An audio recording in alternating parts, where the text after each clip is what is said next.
talk about how to stop hitting at the golf ball and start swinging through. And there's two moves that you need for this to materialize.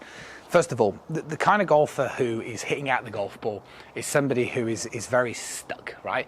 And what that means is that your body's not moving, so your hands and arms have to come down. And this means that as you're pulling down on the club likely to get very steep, your arms are likely to get very stuck, and it means that you're going to do a lot of arm rotation to try and get that club through without much sort of oomph, right? So how do we get out of that habit? Well, the first thing you've got to convince yourself to do is to understand that actually when you start the downswing, your right arm should be straightening. And if you allow your right arm to straighten, you just take a moment to look at the club edge, you'll notice the way it's moving a long way away from the ball. So that's the first thing you've got to convince yourself through.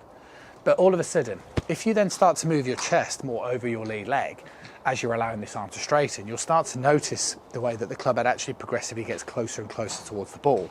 And if you then continue to keep turning like this and you let your arm kind of swing through a little bit, you'll start to notice actually the way that you can get that club on the back of the golf ball by moving your chest this way and straightening your arm.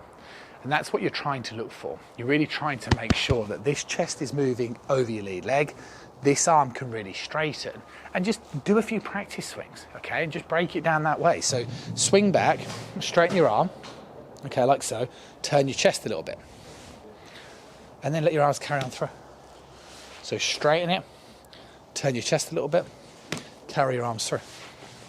And then that way you get your hands and arms working in unison together, and eventually you'll start to have more confidence to get a stronger feeling of throwing the club away from the body, straightening your arm a bit quicker, helping you generate that bit more speed as you turn through.